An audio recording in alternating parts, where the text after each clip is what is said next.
بے شرم بے حیا بدتمیز جمہوریت کا آغاز ہوا. حکومت اور پاک فوج ایک پیج پر ہے, ڈان لیکس آ گئی. حکومت اور پاک فوج ایک پیج پر ہے, میمو گیٹ سکینڈل آ گیا. حکومت اور پاک فوج ایک جو ہے پیج پر ہے. 4 دن تک پاک فوج کا ادارہ آرمی چیف کا عہدہ سپریم کورٹ آف پاکستان میں ذلیل ہوتا رہا. پاک فوج اور حکومت ایک پیج پر ہے. یہ تو ہوگا ہمارا اوورال ایک ڈھانچہ ہمارا جمہوریت کا.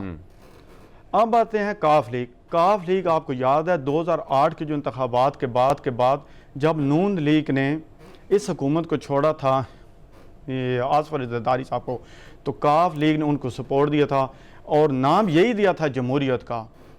2008 سے آج 2020 تک آپ اوورال پاکستان کے حالات دیکھ لیں, اکانومی کے حالات آپ لوگ دیکھ لیں, عام پاکستانی کے جو حالات ہیں وہ آپ لوگ دیکھ لیں. لیکن افسوس چند خاندانوں کے حالات آج بھی ٹھیک ہیں. عوام آج بھی جناب بے روزگار, کھانے کے لیے کچھ نہیں, ان کے گھروں میں آج فاقے ہیں. لیکن آپ جب بھی ایک عام پاکستانی ٹی وی لگاتا ہے شام کو تو اس کے سامنے یہ ڈرامے شروع ہو جاتے ہیں. آج ایک عام جو پاکستانی ہے اس کے دماغ میں یہ ہے کہ ہم لوگ ووٹ دیتے ہیں ان کو کہ ہمارے جو کام ہیں, ہمارے جو بے روزگار ہم کو دیں, ہمارے لیے کچھ کھانے پینے کی جو چیزیں اشیاء ان میں قیمتوں میں کمی لائیں. حالیہ آپ لوگ دیکھ لیں کہ خان صاحب کی حکومت کو 2 سال ہو گئے. خان صاحب نے نعرہ لگایا تھا کہ نیا پاکستان ہوگا. نیا پاکستان میں کیا جی دیکھا ہم نے. ملک صاحب آپ کو لگ رہا ہے کہ حکومت اپنے 5 سال پورے کرے گی؟ دیکھیں جی, آئین کے تحت یہ میری دلی ہے خواہش کہ جیسے سابقہ حکومتوں نے 5 سال پورے کیے ہیں ان کو بھی ٹائم تو پورا دینا چاہیے. یہ نہیں ہونا چاہیے کہ خان صاحب اب ان کی حکومت میں کچھ خامیاں دوسری حکومتوں میں بھی تھیں, انہوں نے 5 سال یہاں گزارے. لیکن اگر خان صاحب ایک سائڈ پر ہیں کہہ رہے کہ ساری جو فساد کی جڑیں سابقہ حکمران ہیں یا ان کی ہے, ٹھیک ہے جی, ایک تو بات ہے ایک آتا خان صاحب کی ٹھیک ہے, لیکن 2 سال ہو گئے. 2 سال خان صاحب کے پاس بہت ٹائم تھا. خان صاحب کی جو اپنی ٹیم ہے ان کے بھی آپ ذرا دیں بیانات, ایک وزیر کا اور بیان, دوسرے کا وزیر دوسرا بیان, تیسرے کا وزیر تیسرا بیان.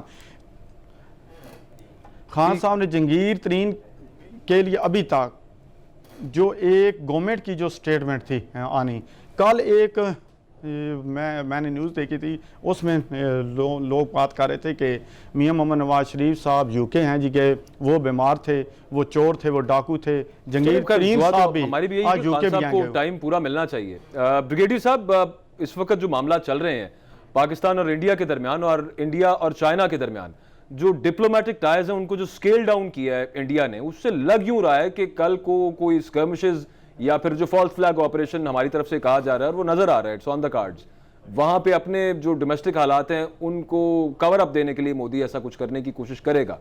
تو وہ افورڈ کرتے ہیں اس وقت 2 محاذ کھولنا بیک وقت چین کے ساتھ بھی اور پاکستان کے ساتھ بھی؟ چین کے ساتھ آلریڈی ایک معاملہ چل رہا ہے.